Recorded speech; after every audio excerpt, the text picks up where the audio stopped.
When the PS4 and Xbox One came out back in 2013, games continued to be $60, but that will not be the case for the PS5 and the Xbox Series X. So, some prices of some PS5 and Xbox Series X related stuff has just been revealed. Well, rumors that the new PS5 games will cost $70, so gaming tech in the future will become more expensive. It might not be a big deal for a lot of people, like $70, not bad, but for me in my situation right now, $70 is a little too much for me right now. For years, developers have talked about games should be $70 or should they keep the $60, but it seems now that games will get more expensive. Maybe it's just for digital editions, or maybe it's for physical 4K Ultra HD discs of the games. So how will the price will work? Like PS4 and Xbox One games, new PS4 and Xbox One games will still be $60, and so NBA 2K21 and Cyberpunk will be $60 on the PS4. But if you want the enchanted versions of Cyberpunk and the new Resident Evil, that'll cost $70. Even if games will be $70 for the next generation, there will still be microtransactions in games because companies like Activision and EA are dicks, and they usually don't care about how people are entertained by their games or if people are happy or not. They just want their money. Like if Battlefront 3, Star Wars Battlefront 3 comes out on the PS5 and Xbox Series X, it's still gonna have microtransactions and loot boxes, just like with Battlefront 2 back in 2017. And one thing is that that's terrible marketing, like having the PS4 and Xbox Series, Xbox One be $60 and have some games ported there. That's not gonna get people to want to buy the PS5.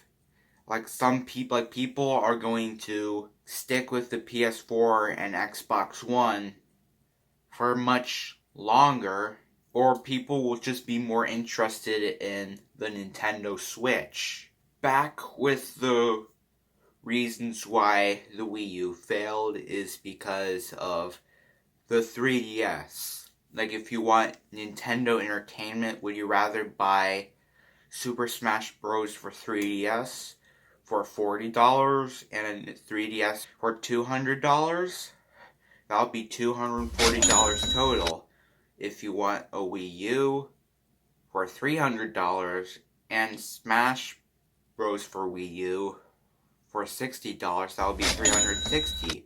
Will you have a 3DS for $240 or have a Wii U for $360? A lot of consumers will pick the 3DS, and the same thing will happen with the previous consoles because consumers want to pay less money as possible. So if they kept the games prices for $70, that would be a big win for the Switch.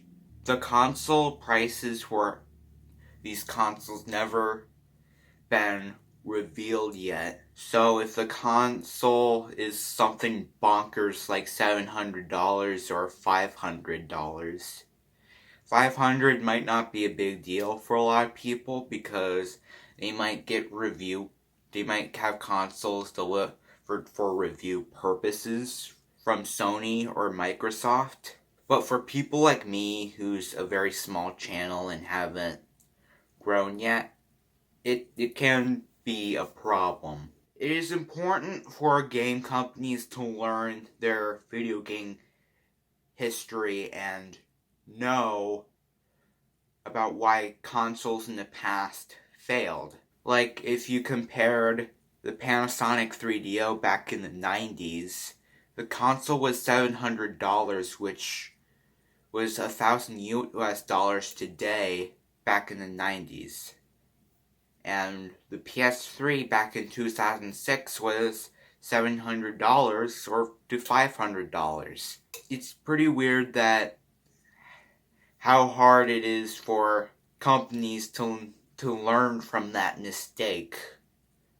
I'm not a marketer, I'm not a console developer, I'm not anything. I'm not into video game politics. I'm no Donald Dumps. If games are $70, that might not be a big deal for a lot of people, but for YouTubers and a lot of gamers, it might not be good for the PS5 and Xbox Series sales. That's really what I'm saying. What do you think about new games being $70? Do you prefer $60, or you think it's reasonable for games to be the new $70? Let me know down in the comments and we can have a good conversation. This is Film Buff Gamer Guy, wrapping things up, and have a good one.